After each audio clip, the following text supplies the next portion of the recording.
Hello all my dear students of class 10th. As you know myself Sulman sir. Welcome to my channel Sulman's Biology, the biological fact. बच्चों, today we are going to discuss about the transporting system in the case of plants and also in the case of animals. Students, in previous video I talked about the human respiratory system, human respiration, also mechanism of human respiratory system and different exchangeation site that where oxygen and carbon dioxide exchange to each other. Okay, and also I talked about in previous video also about some diseases related to respiratory system. Okay, and today we want to talk about the transportation, that what are the different substances, different materials which transport in the human body and also in the case of plants body. Okay, so you can see here bachcho, these all are the topics that you have to study in these sections in transporting system. In the these all are the in the case of any human beings especially, and also you have to study about the plant transportation. Okay, then firstly we discuss about the human circulatory system, and we can say the human transporting system. तो before starting this बच्चों एक चीज़ और मैं बता दूं आप लोगों को, मैं इंग्लिश में नहीं, मैं हिंदी में एक एक चीज़, वह सारी चीज़ बच्चों मैं हिंदी में एक्सप्लेन करूंगा. It is the big reason because the intelligence power of the all students is not equal. Okay, सारे बच्चों का एक जैसा इंटेलिजेंसी पावर नहीं होता है, और इसीलिए बच्चों मैं जो कुछ बताऊंगा बिल्कुल नेचुरली, बिल्कुल फैक्ट बताऊंगा. ओके, हिंदी में एक्सप्लेन करूंगा ताकि जो अच्छे बच्चे जो होंगे वो भी समझ जाएंगे, और जो थोड़ा सा पुअर होंगे, जो थोड़ा सा डल होंगे स्टडी में, एजुकेशन में, वो भी इस चीज़ को समझ सके. इसलिए इट इज़ द रीज़न कि always I explain about everything in Hindi language. Okay, but also use English language during study.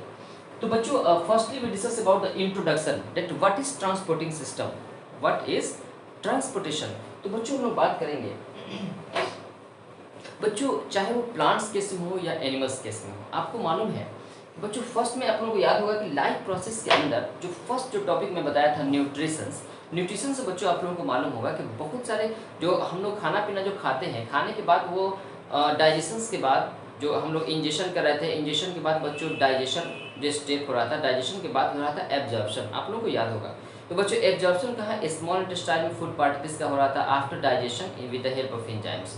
तो बच्चों वहाँ से फूड का एब्जॉर्प्शन हमारे इंटेस्टाइन से हो रहा था और हमारे बॉडी के एक एक सेल एक एक टिश्यू में जा रहा था. न्यूट्रिशन बच्चों आप लोगों ने पढ़ा होगा. दूसरी बात बच्चों, आप लोगों ने पढ़ा, ये भी पढ़ा होगा, रेस्पिरेटरी सिस्टम में जब मैं बताया था आप लोगों को, रेस्पिरेशन में क्या बताया था कि हमारे लंग्स के पास जब इंस्पायरेशन हम लोग इनहेलेशन करते हैं, ऑक्सीजन हमारे लंग्स के पास जाता है, फिर लंग्स के पास से पूरे एक एक टिश्यू, एक एक सेल के पास वो ऑक्सीजन हमारे बॉडी के अंदर जाता है.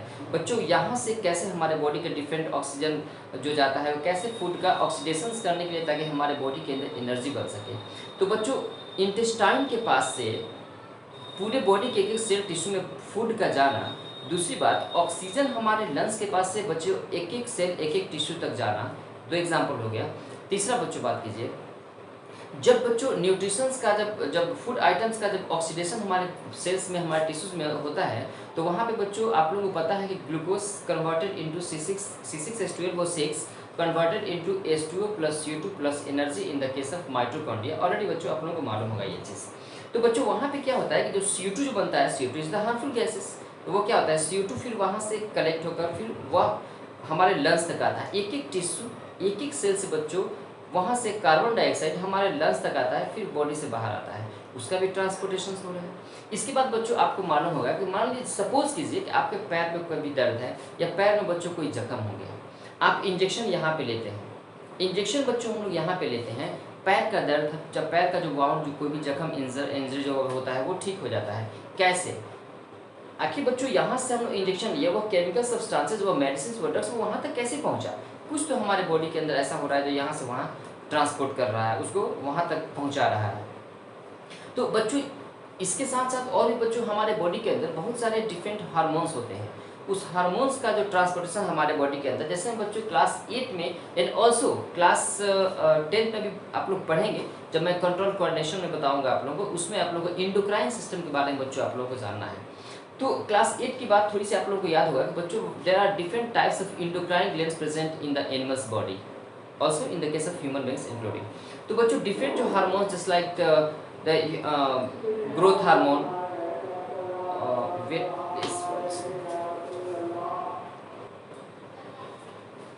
इसके बाद बच्चों हम लोग बात करेंगे कि ये तो इंट्रोडक्शन हम लोग बात करें। अब बच्चों हम लोग ये बात करेंगे कि बच्चों ये जो ट्रांसपोर्टेशन हमारे बॉडी के अंदर होता है वो होता कैसे है, चाहे वो प्लांट्स केस में हो या वो एनिमल्स केस में हो, किसी भी चीज़ का transportation one places to the another places बच्चों को कैसे जाता है। मैं यहाँ पे बच्चों एक एग्जांपल लूँगा। जैसे मैं आप लोग इनफैक्ट कहीं ना कहीं जर्नी करते कहीं ना कहीं आते जाते होंगे। सपोज हम लोग बात करेंगे यहाँ से कहीं से भी बिहार से अगर दिल्ली किसी को जाना है तो इनफैक्ट क्या होगा, हम लोग उसकी जगह एक ट्रांसपोर्ट सिस्टम जो होता है, जो ट्रेन हो गया, बसेस वगैरह है, फिर जहाज़ प्लेन कुछ भी हो गया, उसका हम लोग इस्तेमाल करते हैं। तो हम लोग बच्चों क्या करते हैं, जैसे मान लीजिए ट्रेन में हम लोग बैठे, ट्रेन में बैठने के बाद या फिर अपने सामान और जो कुछ भी लेने का ट्रेन में हम लोग बैठने के बाद बच्चों एक स्पेशल पाथ होता है, एक रास्ता होता है, जो ट्रैक होता है, उससे हम लोगों को ट्रेन लेकर जाता है, फिर दिल्ली जाकर हम लोगों को पहुँचाता है, फिर वहाँ से हम लोगों को जहाँ जाना होता है हम लोग वहाँ जाते हैं। या कोई भी सामान वगैरह ट्रांसपोर्ट सिस्टम जो होता है, जो कोई भी बसेज वगैरह जो कुछ भी हम लोग सामान भेजना होता है बच्चों, उसमें हम लोग रख देते हैं वो, क्योंकि वो कैरियर होता है, वो ढोने वाला होता है, और उसमें रखते हैं उसको, जो जहाँ पे जाना होता है, लेकर जाना होता है, वो लेकर जाता है। कैसे जाता है, एक स्पेशल बच्चों पाथ रोड होता है, सड़क होता है, उस पाथ के द्वारा वो लेकर जाता है। ओके बच्चों, ठीक यही चीज़ हमारे बॉडी के अंदर भी होता है, चाहे वो प्लांट्स केस में हो या एनिमल्स केस में हो बच्चों। जो वेरियस सब्सटेंसेस जो हमारे बॉडी के अंदर जो होता है, जो एक से दूसरे जगह जब जाता है, चाहे वो फूड आइटम्स हो, चाहे वो बच्चों ऑक्सीजन कार्बन डाइऑक्साइड हो, या हमारे बॉडी के अंदर डिफरेंट बच्चों हार्मोन्स हो, या फिर हमारे बॉडी के अंदर डिफरेंट जो नाइट्रोजनस वेस्ट सब्सटेंसेस या we can say the excretory substances जो हमारे बॉडी में एक से दूसरे जगह जाता हो, ये सारा चीज़ का जो बच्चों ट्रांसपोर्टेशन होता है, ये सब एक स्पेशल पाथ के द्वारा होता है, और वह स्पेशल पाथ है बच्चों ब्लड वेसल्स। ओके वह रास्ता क्या है, वह है ब्लड वेसल्स, जिसमें डिफरेंट वेसल्स होते हैं। जिससे में आर्टरी के बारे में बात करेंगे, हम लोग वेन के बारे में बात करेंगे, हम लोग कैपिलरीज के बारे में बात करेंगे, स्पेशली 3 चीज़ के बारे में बात करेंगे। दूसरा चीज़ बच्चों, ये तो पाथ हो गया बच्चों, ये रास्ता हो गया जाने का। दूसरी बात, जो बस का और ट्रेन का जो हम लोग एग्जाम्पल देते, ट्रेन और बस के अंदर हम लोग सामान को रखते हैं, वो कैरी करके ले जाता है हम लोगों को या फिर सामान वगैरह को। तो ठीक ऐसे ही बच्चों हमारे बॉडी के अंदर एक ब्लड होता है, एक ब्लड जो फ्लूइड होता है बच्चों, वह ब्लड फ्लूइड जो होता है, वो ब्लड उस सब्सटेंसेस को, चाहे वो हार्मोन्स हो या वो फूड आइटम्स हो या फिर बच्चों वो ऑक्सीजन कार्बन डाइऑक्साइड हो या वो डिफरेंट केमिकल सब्सटेंसेस हो जो एक से दूसरे जगह हमारे, या nitrogenous waste substances excretory product हो, उसको ब्लड कैरी करके एक से दूसरी जगह हमारे बॉडी में ले जाता है अकॉर्डिंग टू नीड, जहाँ पे ज़रूरत पड़ता है। ओके बच्चों, वो ब्लड ही है जो ऑक्सीजन को हमारे लंग्स से एक एक सेल तक पहुँचाता है। बच्चों, वो ब्लड ही होता है जो एक एक सेल से कार्बन डाइऑक्साइड को लेकर हमारे लंग्स तक पहुंचाता है एक्सहेलेशंस के लिए। बच्चों, वो ब्लड ही है जो हमारे स्मॉल इंटेस्टाइन से बच्चों डाइजेस्टेड फूड पार्टिकल्स को एब्जॉर्ब करके एक एक सेल टिश्यू तक पहुंचाता है। बच्चों, वो ब्लड ही है जो हमारे बॉडी के डिफरेंट इंडोक्राइन ग्लैंड से निकलने वाले जो हार्मोन्स होते हैं, चाहे वो ग्रोथ हार्मोन है या फिर इसके बाद ऑक्सीटोसिन है, प्रोलैक्टिन है, फॉलिकुलर स्टिमुलेटिंग हार्मोन है, थायराइड स्टिमुलेटिंग हार्मोन है, एडिनोकॉर्टिकोट्रोपिक। There are lots of hormones which are secreted from the endocrine glands in our body. Definitely we will study about this in the control and coordination chapter. Okay? मैं वहाँ बताऊंगा। तो बच्चों different जो hormones, इसके बाद बच्चों वो ब्लड ही है जो डिफरेंट केमिकल सब्सटेंसेस को हमारे बॉडी के अंदर, जैसे में इंजेक्शन यहाँ पे बच्चों हम लोग लेते हैं, पैर का जख्म ठीक हो जाता है, कैसे? वो ब्लड ही है जो उस केमिकल जो इंजेक्शन होता है, उस केमिकल्स को यहाँ से कैरी करके वह वहाँ तक पैर तक वो ले गया, पैर के टिश्यूज और सेल्स तक ले गया। ओके, तो बच्चों यह होता है ब्लड जो हम लोगों को वो कैरी करने का काम करता है। तो बच्चों, हम लोग ब्लड के जगह ट्रेन और बसेस की जगह हम लोग ब्लड ले लिए एग्जाम्पल में, दूसरा ब्लड होगा। दूसरी बात बच्चों, जो पाथ होता है, जो ट्रेन या फिर रोड, जो सड़क होता है जहाँ से वो कैरियर जो कैरी करके हम लोगों को ले जाता है, ठीक वैसे ही बच्चों एनिमल्स की बॉडी में, हम लोगों की बॉडी में, ह्यूमन में या एनिमल्स में ब्लड वेसल्स होता है, आर्टरी, वेन और कैपिलरीज, जो कि उस चीज़ को कैरी करके वह ले जाता है, वही उसका रास्ता होता है ब्लड वेसल्स के द्वारा। यही चीज़ बच्चों प्लांट्स में भी हम लोग बात करेंगे। यहाँ पे हम लोग प्लांट्स में भी हम लोग कंडक्टिंग टिश्यू हम लोग उसको बोलते हैं बच्चों, जो वह टिश्यू जो डिफरेंट वाटर को, मिनरल्स को एंड डिफरेंट सब्सटेंसेस को, फूड आइटम्स को या और भी हार्मोन्स वगैरह को प्लांट्स के अंदर जो एक से दूसरी जगह ले जाता है, उसके बारे में बच्चों हम लोग बात करेंगे। Conducting tissue specially xylem and phloem के बारे में बच्चों हम लोग बात करेंगे, लेकिन नेक्स्ट वीडियो में। इस वीडियो में only talked about the human circulatory system. Now बच्चों, इंट्रोडक्शन के बाद तो आप लोग ह्यूमन सर्कुलेशन हम लोग पढ़ना है, या we can say the human transporting system, human transportation. बच्चों, अब यहाँ पे हम लोग बात करेंगे, मैं अभी आप लोगों को बताया कि जो ट्रांसपोर्टिंग सब्सटेंसेस होता है वो क्या क्या होता है। तो बच्चों, आप लोग ये देख लीजिए कि ट्रांसपोर्टिंग सब्सटेंसेस क्या क्या होता है। आप लोगों ने देखा जैसे में क्या होता है, ट्रांसपोर्टिंग सब्सटेंसेस होता है बच्चों, फूड का ट्रांसपोर्टेशन होता है, ऑक्सीजन का ट्रांसपोर्टेशन होता है, कार्बन डाइऑक्साइड का ट्रांसपोर्टेशन होता है, इसके बाद बच्चों बहुत सारे हमारे बॉडी के अंदर जो हार्मोन्स होते हैं, हार्मोन्स का ट्रांसपोर्टेशन होता है। इसके बाद नाइट्रोजनस वेस्ट सब्सटेंसेस, जो सब्सटेंसेस नाइट्रोजन वेस्ट सब्सटेंस बच्चों यूरिया, यूरिक एसिड वगैरह, जो इसका भी ट्रांसपोर्टेशन हमारे बॉडी के अंदर होता है। इसके बाद और भी बच्चों हम लोग फूड हो गया, ऑक्सीजन हो गया, जो डिफरेंट गैसेज हो गया, हार्मोन्स हो गया, नाइट्रोजन वेस्ट सब्सटेंसेस हो गया, एंड और अदर केमिकल सब्सटेंसेस। ओके, तो ये सारे चीज़ का बच्चों हमारे बॉडी के अंदर ट्रांसपोर्टेशन होता है। This all are substances which transport in the case of animals and also in the case of human beings. इसके बाद बच्चों हम लोग बात करेंगे स्पेशली ब्लड के कंपोजिशंस के बारे में। बच्चों यहाँ पे आप लोग ये तो जान गए कि ब्लड ही कैरी करता है सारा चीज़ को, सारे सब्सटेंसेस को ब्लड एक जगह से दूसरी जगह कैरी करके ले जाता है, ठीक है। अब बच्चों जरा स्पेशली हम बात करेंगे ब्लड के बारे में कि ब्लड एक्चुअल में होता क्या है। तो बच्चों ब्लड जो होता है, ब्लड इज रेड। ब्लड आप लोग, ब्लड का कलर जो रेड कलर का आप लोगों को दिखाई देता है, क्यों? ये जो special there is a special types of fluid which transport the various substances in our body, that is the blood. बच्चों the color of blood is red due to presence of the iron containing red pigments that is called the hemoglobin, especially in the RBC. Okay, तो बच्चों यहाँ पे हम लोग बात करने जा रहे हैं ब्लड क्या होता है, ब्लड उसका कंपोजिशंस क्या होता है। तो बच्चों यहाँ पे आप लोग यू कैन सी हियर जो ब्लड होता है, ब्लड का कंपोजिशंस के बारे में जो बच्चों हम लोग बात करेंगे। तो इस ब्लड में क्या होता है, एक होता है बच्चों प्लाज्मा, ठीक है, जो 90% प्लाज्मा होता है, 90% एंड 90 to 92% ऐसा होता है, 90 to 92% होता है हम लोगों का बच्चों प्लाज्मा। इसके बाद इसमें होता है फॉर्म्ड एलिमेंट्स,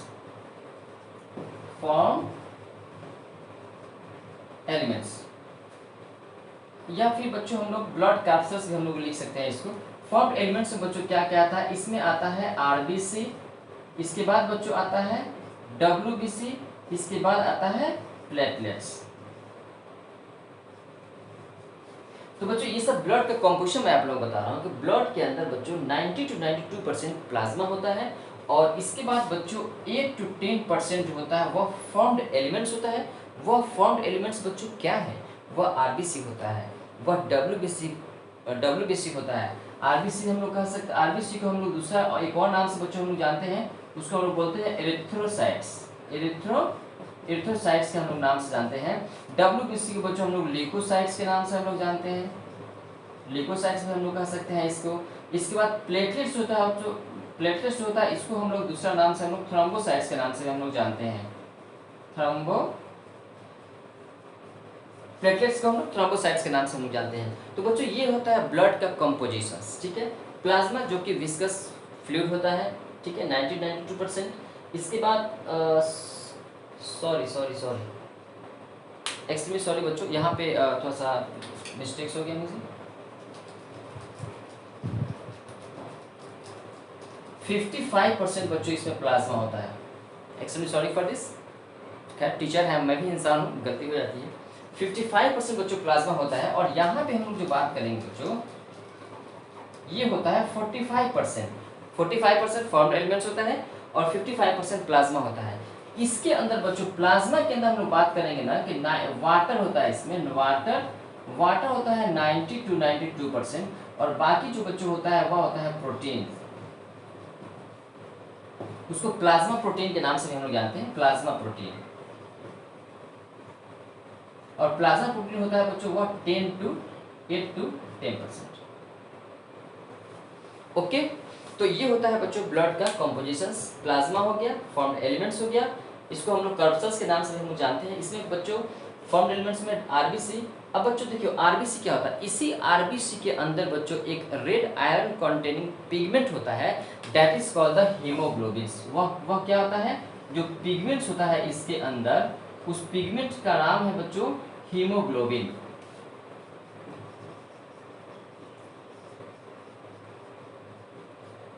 ओके, जो आरबीसी के अंदर बच्चों जो पिगमेंट होता है रेड कलर का, वो हीमोग्लोबिन उसको कहते हैं, उसी की वजह से पूरे ब्लड का कलर होता है वो रेड कलर का दिखाई देता है।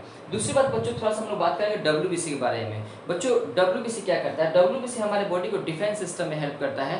डिफरेंट टाइप्स ऑफ जो पैथोजेंस बच्चों जो होता है, जो माइक्रो ऑर्गेनिम्स होता है जो बॉडी के अंदर इंटर कर जाता है फूड पार्टिकल्स के द्वारा, फूड आइटम्स के द्वारा या फिर इनहेलेशन के द्वारा। तो बच्चों हमारे ब्लड में किसी भी तरह अगर कोई माइक्रो ऑर्गेनिज्म बच्चों अगर चला जाता है तो ये डब्ल्यूबीसी ही है, जिसको हम लोग ल्यूकोसाइट्स बोलते हैं। वो उसको क्या करता है? डिफेंस सिस्टम में इम्यून सिस्टम को वो मेंटेन रखता है और उसको किल कर देता है, जिससे हम लोग को बीमारियां नहीं होती। तीसरा चीज बच्चों होता है प्लेटलेट्स, वीकेंस और थ्रोम्बोसाइट्स। प्लेटलेट्स का फंक्शंस क्या होता है बच्चों? ये डिटेल्स सबके बारे में आप लोग क्लास 11th में डेफिनेटली जानेंगे, लेकिन यहाँ पे बस थोड़ा सा मैं आप लोगों को बता रहा हूँ। प्लेटलेट्स के बारे में कि थ्रोम्बोसाइट्स क्या होता है कि platelets help in the coagulation of blood during injury. किसी भी तरह का बच्चों अगर बॉडी हम लोगों का कहीं भी कट फट जाता है, अगर ब्लीडिंग स्टार्ट हो जाता है, तो वहाँ पे ब्लड जो थोड़ी देर बाद क्या होता है कि ब्लड ब्लीडिंग स्टॉप हो जाता है, वह प्लेटलेट्स की वजह से बच्चों वहाँ पे क्या होता है? क्लॉटिंग फैक्टर ये होता है, ये ब्लड को क्लॉट कर देता है, जिसकी वजह से ब्लड निकलना बॉडी से बंद हो जाता है। तो ये था बच्चों बस सिंपली जो 10th क्लास में बहुत डीपली आप लोगों को नहीं जानना है, ये ब्लड का जो कॉम्पोजिशन था, डिफरेंट ब्लड बनता कैसे है। इसके बाद बच्चों लोग बात करेंगे थोड़ा सा ब्लड के टाइप्स के बारे में। बच्चों ब्लड का जो टाइप्स होता है थोड़ा सा इसके बारे में आप लोग जान लें। ब्लड का जो टाइप्स होता है देखो बच्चों, ह्यूमन का specially because just we are talking about the human transporting system, human blood.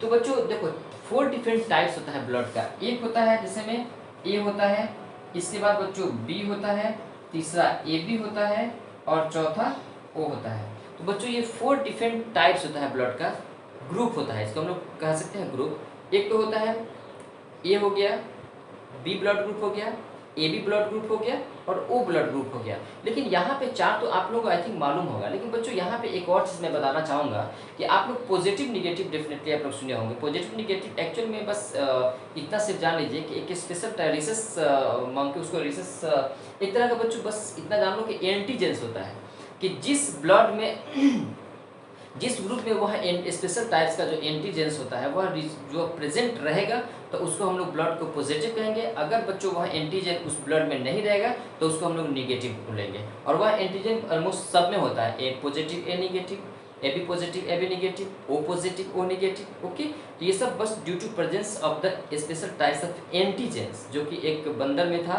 और वो 80% लगभग उससे जो ह्यूमन बींग से ये मिलता है। ये 11th क्लास से बच्चों आप लोग जानेंगे। तो ये बस सिर्फ मुझे बताना था कि ब्लड का जो टाइप्स जो ग्रुप्स होता है वो 4 टाइप्स का होता है, A blood group, B blood group, A B blood group और ओ ब्लड ग्रुप। और फिर आगे आप लोग जानेंगे इसको यूनिवर्सल रिसिपिएंट और यूनिवर्सल डोनर हम लोग बोलते हैं। क्यों बोलते हैं ये आगे आप लोगों को जानेंगे। इसके बाद बच्चों हम बात करेंगे ह्यूमन हार्ट के बारे में।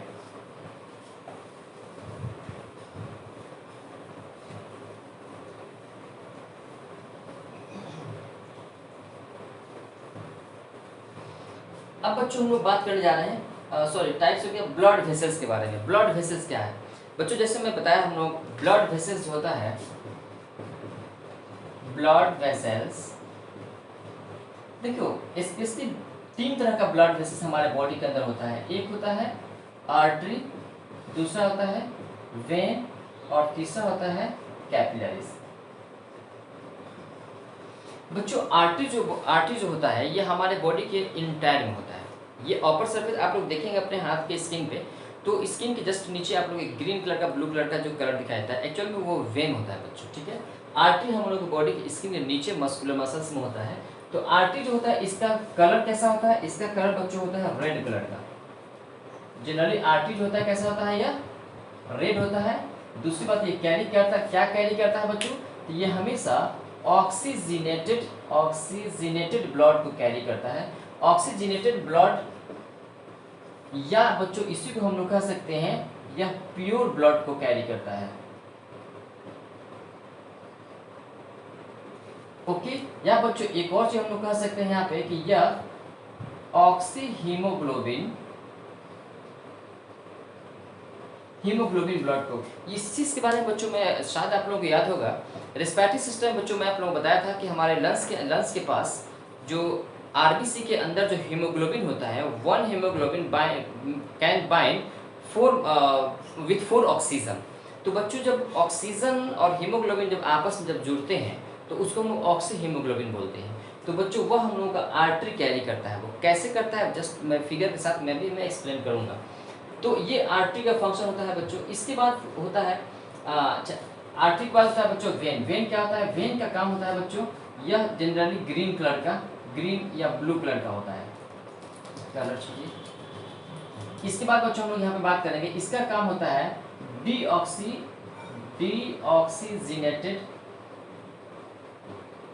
बच्चों यह डीऑक्सीजिनेटेड ब्लड को कैरी करता है। दूसरी बात, इस डीऑक्सीजिनेटेड ब्लड को हम लोग ये भी कह सकते हैं CO2 कंटेंट ब्लड।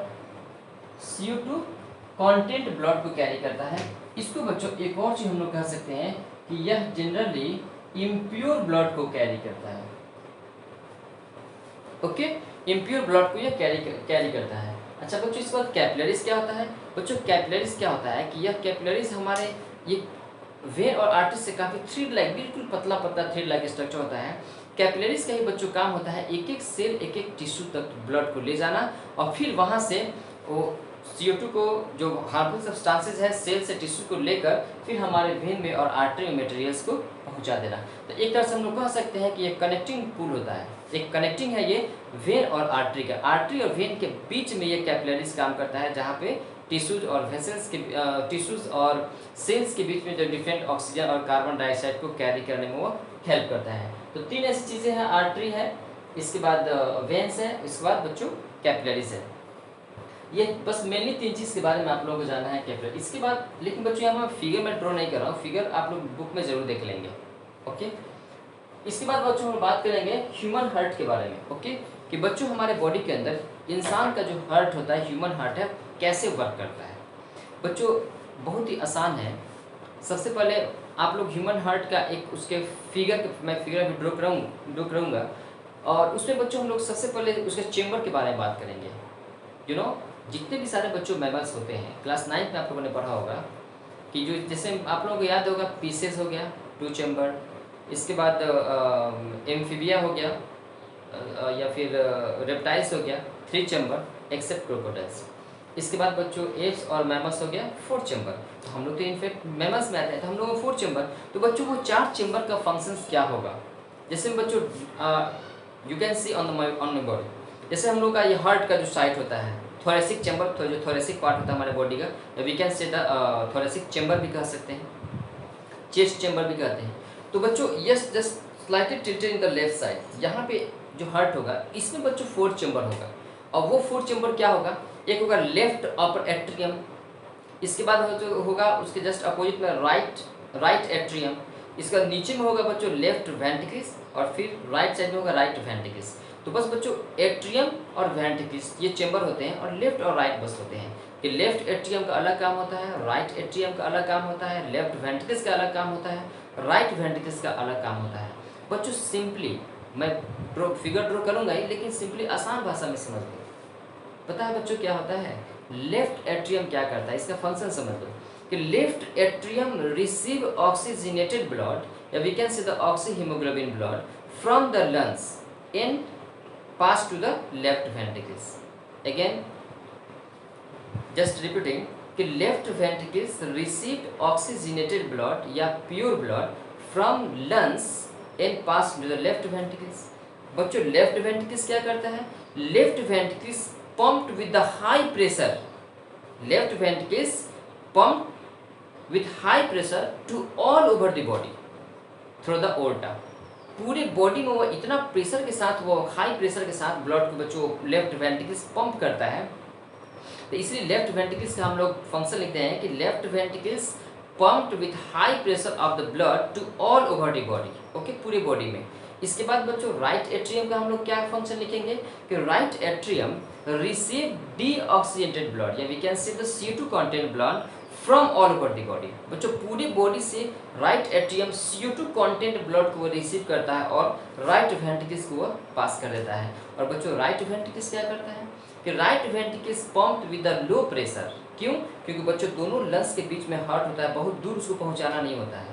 तो राइट वेंट्रिकल्स हम लोग फंक्शंस लिखेंगे बच्चों कि right ventricles pumped deoxygenated blood या we can say the impure blood या we can say the CO2 content blood to the lungs, किसको भेजेगा, लंग्स को, for two purpose, for two process. One is the removing of CO2 from the blood and second is the for oxygenation. मतलब जब right ventricle जब blood को pump करता है तो एक तो वो CO2 लेकर जाता है लंग्स के पास और वहाँ पे एक्सचेंजेशन जो साइट होता है CO2 को बच्चों एल्वियोलाई में देता है एक्सपायरेशन के लिए, और फिर देने के बाद फिर RBC क्या करता है, जो ऑक्सीजन गया हम लोग इंस्पायरेशन जो किए रहते हैं उसको बच्चों को क्या करता है, ऑक्सीजन फिर वो हीमोग्लोबिन के साथ बाइंड करके फिर वो हार्ट में लेफ्ट एट्रियम में चला जाता है, फिर लेफ्ट एट्रियम से लेफ्ट वेंट्रिकल्स में आता है, फिर ये प्रोसेस कंटिन्यूअसली चलते रहता है। तो बच्चों ये दो प्रोसेस होता है।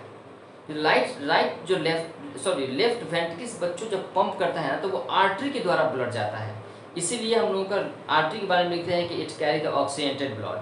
और जो राइट साइड का जो एट्रियम जो रिसीव करता है वो वेन से रिसीव करता है, सुपेरियर वेना के बाद इन्फेरियर वेना के बाद से।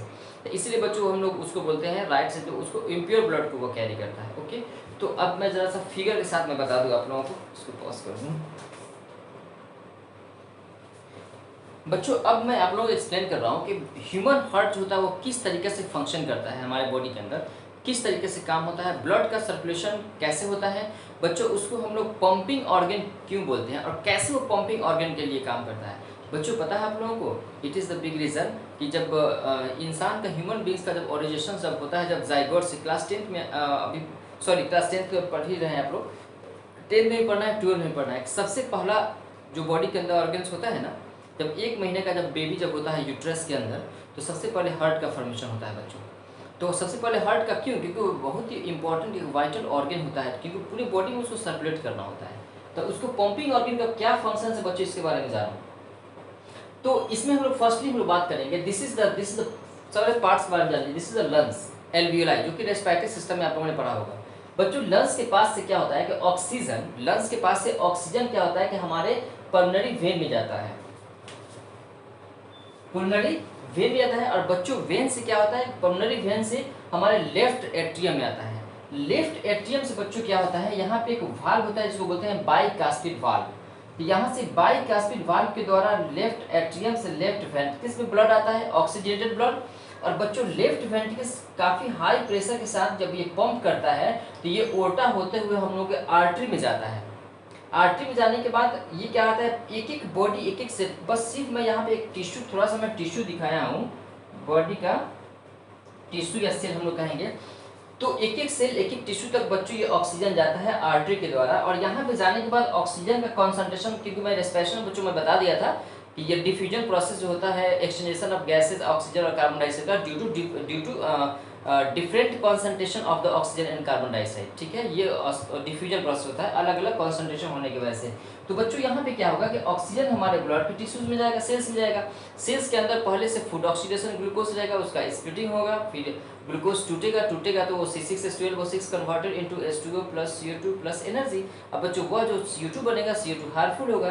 अब बच्चों CO2 का कॉन्सेंट्रेशन ज़्यादा होगा हमारे सेल्स के अंदर, हमारे टिश्यूज के अंदर। अब वह CO2 फिर हायर कॉन्सेंट्रेशन होने की वजह से फिर वो ब्लड में आ जाएगा, इसमें वेन में, कैपिलरीज के थ्रू। इसके बाद बच्चों वह CO2 वेन में आएगा, वेन क्या करेगा, उसको फिर कैरी करके right atrium, right upper chamber of the heart, right atrium में आएगा। बच्चों राइट एट्रियम के पास भी वाल्व होता है, वह क्या करेगा, वाल्व के द्वारा राइट वेंट्रिकल्स में आएगा। अब बच्चों राइट वेंट्रिकल से ब्लड को पंप करेगा, कौन से ब्लड को, डीऑक्सीजनेटेड ब्लड को, या we can say the impure blood कह सकते हैं, या we can say the CO2 content blood कह सकते हैं। तो राइट वेंट्रिकल जब पंप करेगा तो उस ब्लड, इम्प्योर ब्लड को बच्चों फिर लंग्स के पास भेज देगा। लंग्स के पास भेजेगा किस लिए, टू प्रोसेस के लिए। एक तो कहेगा कि CO2 को तुम बाहर कर दो, एक्सपायरेशन प्रोसेस करेगा वो। इसके बाद बच्चों फिर यहाँ से क्या करेगा कि फिर वो ऑक्सीजन को ले लेगा, जिस प्रोसेस को हम लोग ऑक्सीजनेशन प्रोसेस बोलते हैं। तो बच्चों we can write easily the function of the different chamber of the human heart. Left atrium, we can write the left atrium receive oxygenated blood from the lungs through the pulmonary veins and pass into the left ventricles through the bicuspid valve. You can write, okay. इसके बाद left ventricles pumped with the high pressure of the oxygenated blood to all over the body, okay. Now right ventricles, right atrium का हम लोग क्या लिखेंगे बच्चों, right atrium receive deoxygenated blood from all over the body through the vein through the superior vena cava, inferior vena cava we can write. N pass to the right ventricles. In right ventricles pump deoxygenated blood with a low pressure to the lungs through the pulmonary artery for two process. One is the oxygenation and second will be the removing of carbon dioxide from the blood. Okay तो बच्चों ये होता है हम लोग function. Video काफ़ी मैं जानता हूँ थोड़ा सा लगता है लेंथ ज़्यादा हो गया, वीडियो का अपलोड होने में दिक्कत होगा बच्चों। स्टिल बस ये होता है ह्यूमन हार्ट। इसके बाद बीपी और ईसीजी थोड़ा सा बस सिर्फ सुन लीजिए आप लोग। ब्लड बीपी का मतलब होता है बच्चों ब्लड प्रेशर। जो ब्लड प्रेशर जो हम लोग बॉडी में होता है ना, ब्लड बीपी इसका जो होता है, एक होता है systolic pressure by diastolic pressure. BP blood pressure आप लोग शायद 10th क्लास में थोड़ा सिर्फ सुन लीजिए। ब्लड प्रेशर जो होता है हमारे बॉडी का जो नॉर्मल तरीके का बीपी जो होता है 110/80 या 120/90 हम लोग लेते हैं। ऊपर वाला जो हाइपरटेंशन हाइपोटेंशन आप लोग पढ़ेंगे आगे, ठीक है। तब बीपी इसका जो होता है systolic pressure, systolic pressure by diastolic pressure जो होता है नॉर्मल होता है इंसान का 110/80 या हम लोग कहीं कहीं बच्चों लिखते हैं 120/90 नॉर्मल ब्लड प्रेशर होता है। इसी जो होता है बच्चों इतना का इलेक्ट्रिकल एक मशीन होता है जो हमारे हार्ट का जो सही तरीका से वर्क कर रहा है कि नहीं इलेक्ट्रोकार्डियोग्राफ कंडीशंस में, वह रीड करता है और उस ग्राफ को डिटेक्ट करता है एक पेपर पे। उस पेपर से हम लोग पता लगाते हैं, उस ग्राफ से पता लगाते हैं कि our heart is properly working और नॉट। ओके तो बच्चों बस ये था आप लोगों का ह्यूमन सर्कुलेटरी सिस्टम आप लोगों ने पढ़ा। स्टिल बच्चों फिर भी मैं बता रहा हूँ क्योंकि बहुत सारी चीज़ें एक सामने बच्चे होते हैं तो होता है कि बच्चों के दिमाग में तरह तरह क्वेश्चन आया, बच्चे पूछते गए, मैं बताता गया, ठीक है। तो इसके बावजूद भी इतना मैं एक्सप्लेन किया। अगर कोई भी क्वेश्चन अगर आप लोगों को पूछना हो विदाउट एनी हिस्टेशन बच्चों you may call any times, no problem, ठीक है। और already know my WhatsApp number 9162363650। You may ask any questions. वो बच्चे जो मेरे अपने स्टूडेंट्स हैं या कुछ ऐसे ही बच्चे होंगे जो मेरे स्टूडेंट नहीं है, नो प्रॉब्लम, स्टूडेंट तो हैं आप, ठीक है। आप कोई भी हो, ठीक है। इस लॉकडाउन में आप लोग घर बैठे बायोलॉजी का एंजॉय करें और कभी भी कोई भी डाउट हो तो आप please without any hesitation you may call me. And next video will be the transporting system in the case of plants. Okay तो I hope so tomorrow after 2 days after 1 to 2 days and plant transporting system will be uploaded. Okay, enjoy the video and wait for next video. Best of luck to all of you.